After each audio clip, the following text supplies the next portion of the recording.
Nuevamente feliz día para todos, chicos. Bueno, en esta clase vamos a estar viendo la continuación de la clase anterior, donde vimos los elementos integrantes del tránsito.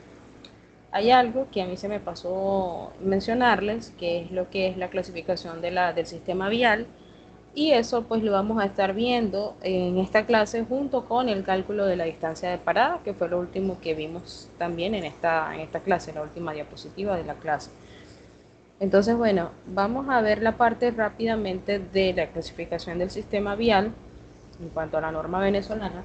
Ustedes acá en el aula tienen el apartado de recursos, o sea, en la parte, en el apartado de recursos, tienen todo lo que son los PDFs y los archivos que vamos a estar utilizando, por ejemplo, para este primer y segundo, para este primer corte, disculpen, para esta primera y segunda evaluación del primer corte, que quise decir.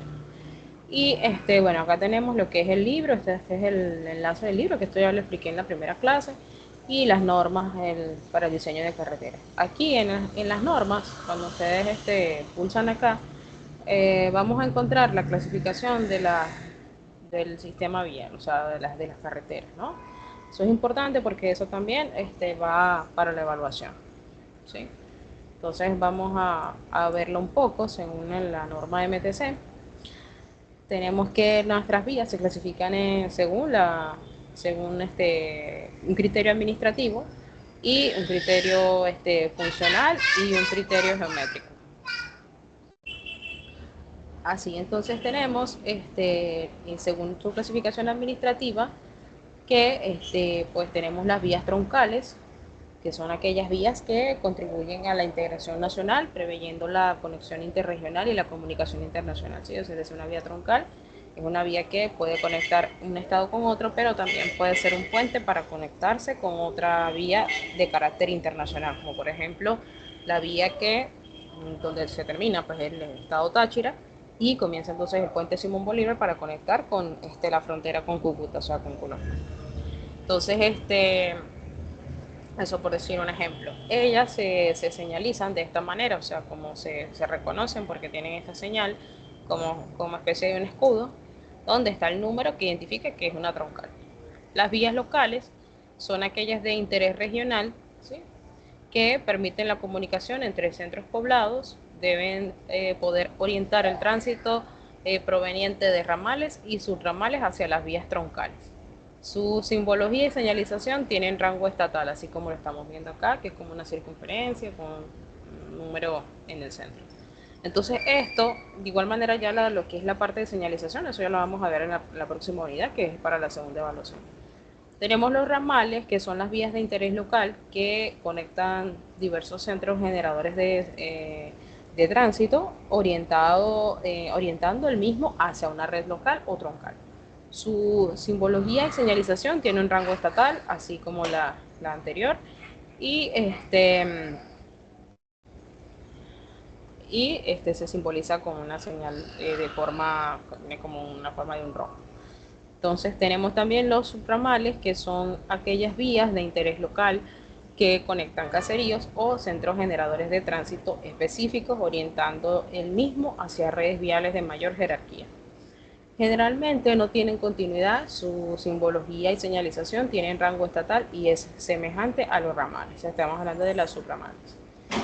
Según la clasificación, vamos a tener entonces, estas se toman en cuenta las características propias de las corrientes del tránsito como tal. O sea, eso va a depender del flujo de tránsito, el volumen de tránsito que circule, ¿no? Por cada una de esas vías. Entonces, la más utilizada en la planificación vial de una región sería entonces, sería disculpen, es la más utilizada en la planificación vial de una región. O sea, claro, obviamente, ¿no? Tenemos entonces que la arterial. La arterial es la vía en la que predomina el tránsito de paso, ¿sí? La vía arterial. La colectora entonces es la vía cuya función predominante es recoger el tránsito generado por el entorno y conducirlo a este sistema, el sistema arterial.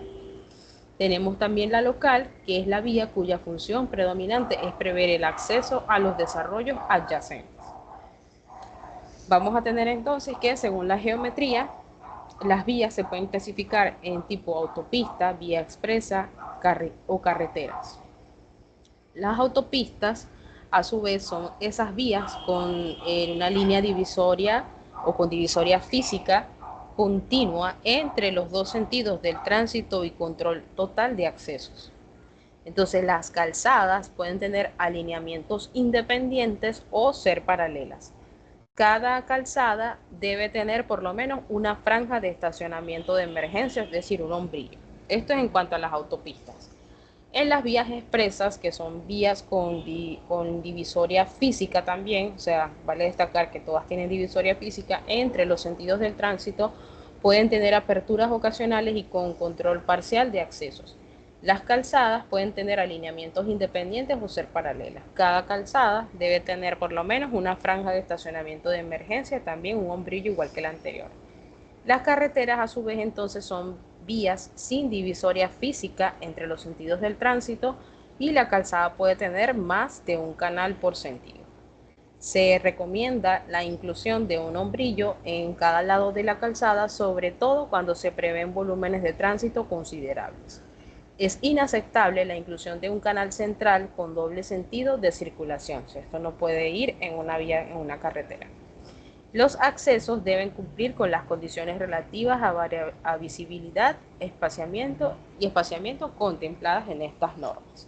Entonces, esto ya es para ir conociendo cómo se conforma nuestro sistema vial. Ustedes de igual manera pueden ampliarlo un poco más esta información, o sea, pueden investigar un poco más, o sea, pueden buscar ejemplos, ¿sí? Para que lo vean ya cómo se ve una vía. Bueno, una troncal ya sabemos que es una, por ejemplo, la más conocida, que es la troncal 9, que es la que conecta el estado Anzoátegui con el estado Sucre, con el estado Miranda, así que son vías principales, o sea, como digamos que de carácter interestatal y que nos pueden conectar incluso hasta con un punto internacional, ¿sí? Las troncales son las principales. Las locales pues ya son de interés regional y las ramales de interés local, o sea que se van las subramales también son vías de interés local, pero ya conectan los partes de los caseríos. Y recuerden que entonces, según la funcionalidad, pues en arteria eso va a depender del flujo de tránsito. Puede ser una vía arterial, una colectora o una local, ¿sí? Y pues ya según su geometría, decir la forma, autopista, vía expresa o carretera.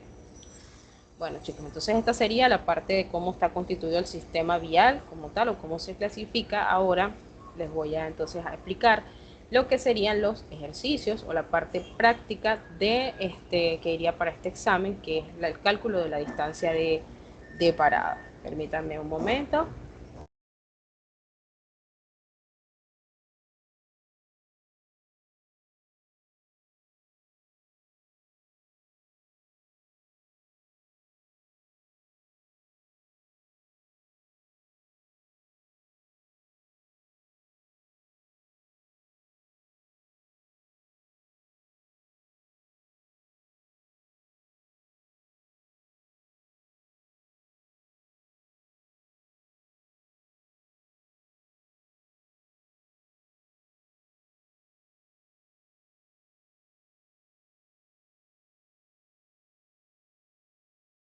Bien, disculpen.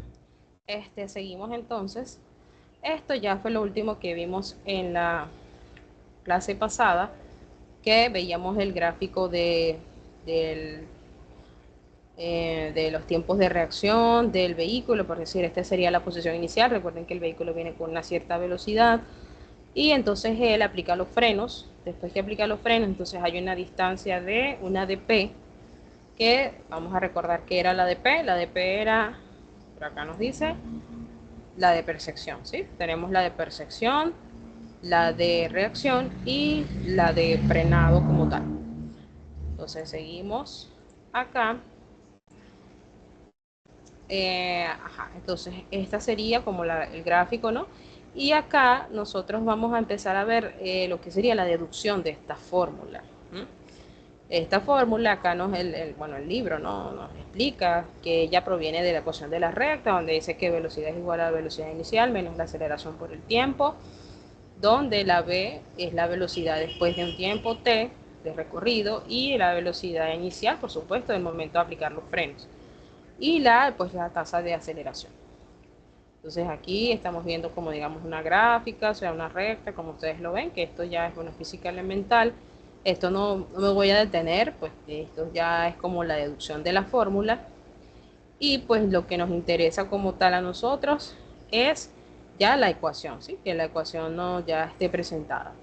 La ecuación presentada entonces va a ser esta que ya la estamos viendo acá, que es esta de P es igual a 0,694 por la velocidad inicial más la velocidad inicial al cuadrado sobre 254 FL. FL va a ser entonces un factor de fricción, ¿sí?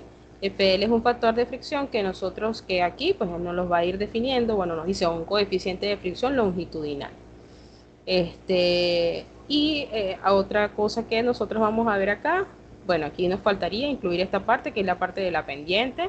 Aquí la fórmula, esta ya es la definitiva, disculpen, donde sería, dp sería 0,694 por la velocidad inicial más la velocidad inicial al cuadrado sobre 254 por el factor de fricción longitudinal o el coeficiente de fricción longitudinal más o menos la pendiente. Entonces, ¿cómo es la temática como tal de estos ejercicios? Es bastante sencilla. Acá nosotros el gráfico, el libro nos da unos datos, de todas maneras en el examen yo le voy a dar esta tabla, que esta sería la única tabla como tal que ustedes necesitarían para poder realizar los ejercicios. Entonces, acá vamos a ver un ejemplo, ¿sí? de ejercicio sencillo, ¿sí? Aquí, por ejemplo, este es bastante sencilla. Aquí nos dicen que, bueno, mediante este ejemplo se muestra el procedimiento de cálculo de la distancia de visibilidad de parada en el proyecto geométrico de carretera, ¿sí? Entonces, lo que nosotros vamos a calcular es la distancia de visibilidad de parada o la de P en un proyecto geométrico de carreteras. Sabemos entonces que a lo largo de la longitud o en cada punto siempre le deben proveer al conductor una distancia de visibilidad hacia adelante al menos igual a la distancia de parada, ¿sí? O sea, la distancia de visibilidad debe ser proporcionalmente igual a la de parada. Si esto no se realiza, puede suceder que el conductor que circula, por ejemplo, a través de una curva, ante la presencia de un obstáculo sobre su carril de circulación, no tenga suficiente distancia para detenerse y por lo tanto colisione con él. De allí que se asume, en el peor de los casos, que el conductor que encuentra un obstáculo en su carril de circulación no puede esquivarlo. Esto es, el conductor deberá ver el obstáculo con suficiente tiempo y distancia que le permitan percibirlo, reaccionar y parar el vehículo, que eso es lo que se busca. Específicamente se trata de determinar entonces la distancia mínima de visibilidad de parada en un tramo de carretera proyectada con una velocidad, o sea, esta es mi velocidad de diseño, ¿sí? Entonces, ¿qué queremos? ¿Qué queremos hacer? Bueno, vamos a determinar la distancia mínima de visibilidad de parada, o sea, distancia de visibilidad es la misma que la de parada, ¿sí? Entonces, en un tramo de carretera que se diseñó con una velocidad de 80 kilómetros por hora en una pendiente, ¿sí? La pendiente de la carretera es del 4%. Entonces, aquí me están dando ciertos datos, ¿no? Me dicen que para una velocidad de proyecto, o sea, es decir, me dan mi velocidad de proyecto que es 80 kilómetros. Entonces, ¿qué vamos a hacer nosotros? Nosotros tenemos que buscar el FL, porque el FL, o sea, el coeficiente de fricción longitudinal, que necesitamos saberlo. Aquí, por ejemplo, el ejercicio ya nos los dio, pero esto viene de esta tabla. Esto sale de la tabla que estamos viendo acá, de esta tablita que se las voy a proporcionar en el examen. Bueno, aquí también lo podemos ver, o sea, la velocidad lo podemos sacar tanto de esta tabla como de esta. La que yo les voy a indicar es esta. Para 80, según la tabla 4.4, el FL tiene un valor de 0,285. Ya lo estamos viendo aquí.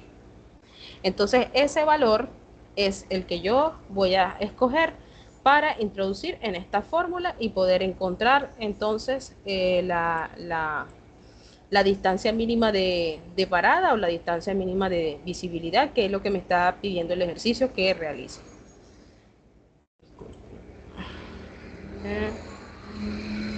Ok, entonces, lo único que nosotros vamos a hacer, ya nosotros tenemos todos nuestros datos, porque recuerden que esto ya está, ya es una deducción. Entonces, al ser una deducción, yo lo que voy es introducir valores y de una vez voy a colocar que eso me va a dar en metros. O sea, yo no tengo que hacer ningún tipo de conversión. No se confunda que la velocidad está en kilómetros por hora. No, no. Eso no importa. Usted va a trabajar con los valores así, sin ponerles unidades, porque ya esto es una deducción de esa fórmula y lo que vamos a introducir los datos y eso ya está determinado. Este es el método Ashton. Entonces, nosotros vamos a introducir estos valores y, por ejemplo, acá donde dice coeficiente de fricción, yo voy a colocar el que me dice la tabla para una velocidad de proyecto de 80 kilómetros por hora, más, como la fórmula tiene más o menos, ustedes sobreentenderán o lo entienden o no lo sé, pero de igual manera se los digo, que esto se trata, pues cuando nosotros tenemos una pendiente positiva, porque está ascendente, entonces nosotros vamos a utilizar la fórmula con el símbolo de más. Pero si nosotros tenemos una pendiente negativa, ya sería el símbolo de menos. Y el mismo ejercicio me lo va a decir, me va a decir que es una pendiente descendente. En este caso es ascendente, entonces la fórmula es positiva. Yo tengo entonces introducir valores, digo 0,694, y lo podemos calcular. Entonces yo digo que es 0,694 por 80 más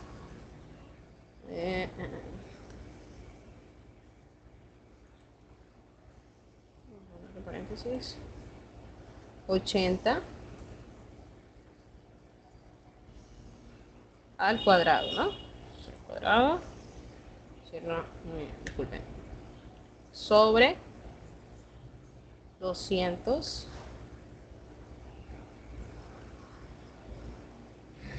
paréntesis 254 por 0,285 más 0,04, cierro paréntesis y vuelvo a cerrar paréntesis, y ahí eso me debería dar, ¿no? Ejecutamos y sí, nos dio 100.33,0. Bueno, aquí utilizan un solo decimal, aquí me está dando 0,4. Entonces aquí ya tenemos el valor, eso nos da 133 metros. Entonces esa sería, ¿cuál?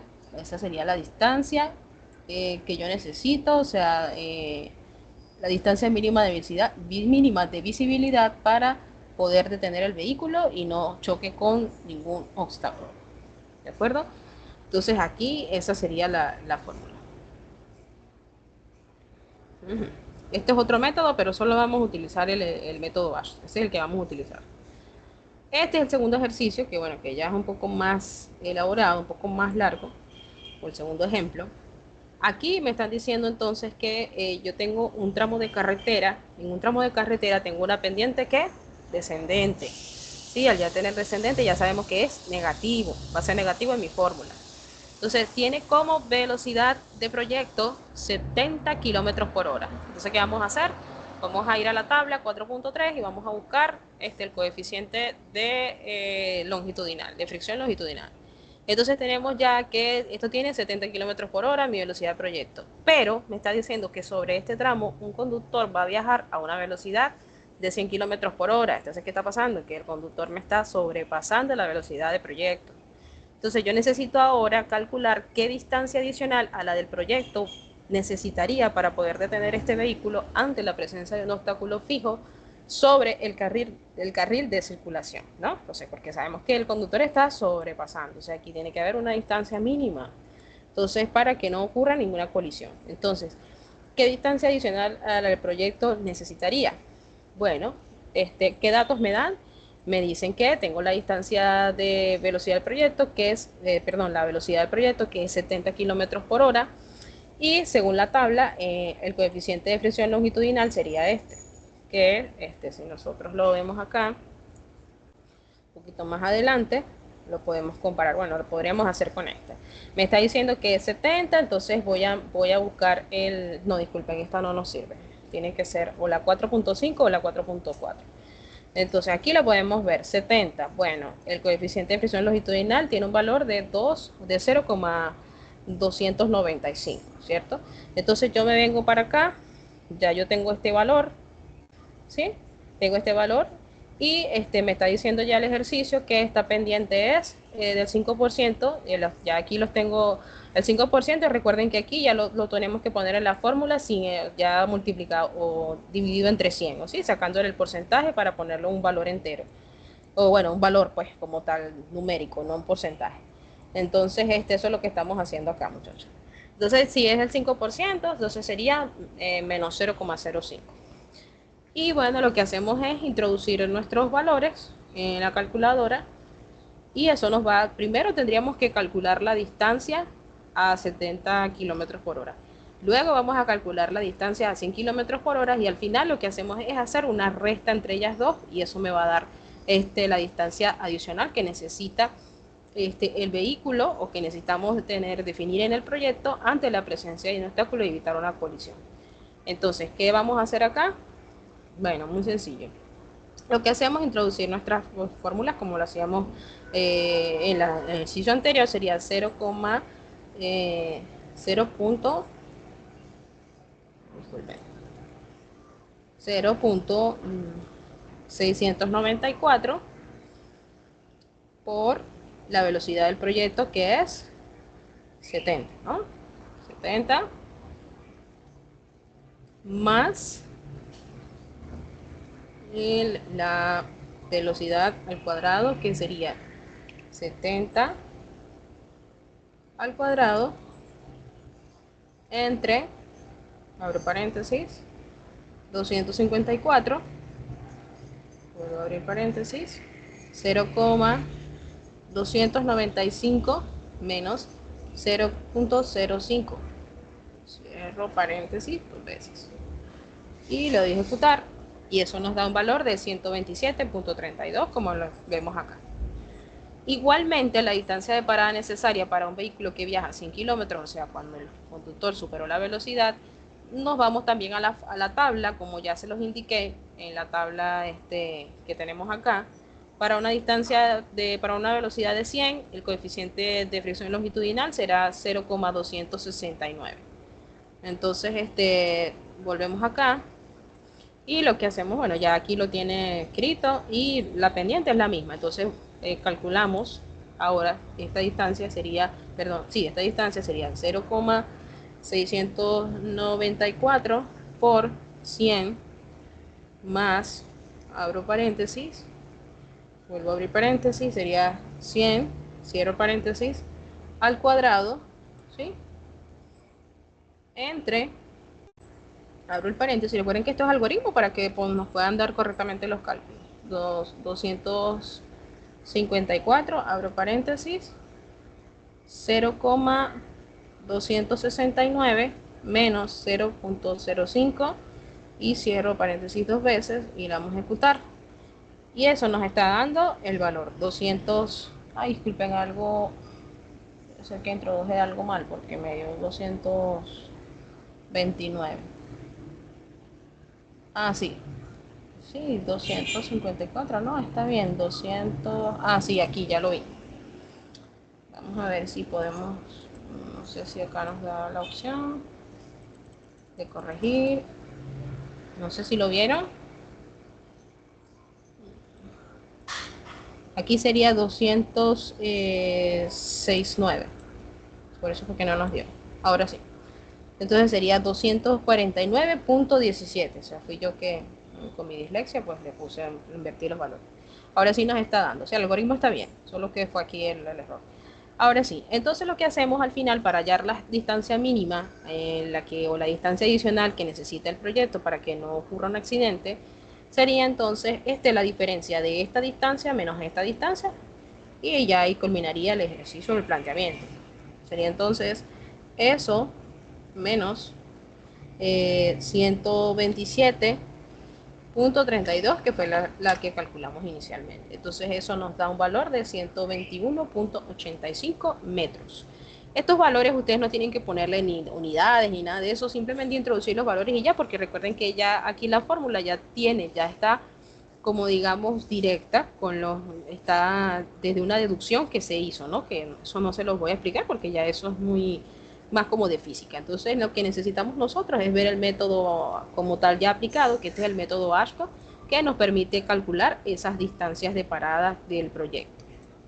Entonces, chicos, esta sería ya lo que es la parte práctica del examen, que obviamente pues también se los voy a evaluar en este examen. Ya tienen esta clase, ya estas clases, esta la voy a estar subiendo ya en unos momentos para que tengan acceso a toda la información que necesitarían para presentar esta primera evaluación del 10%.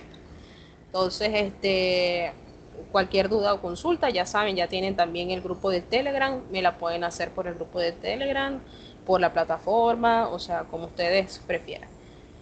Esto sería ya todo por acá, hasta aquí el tema. Y bueno, no siendo más, espero que tengan un feliz día y hasta luego.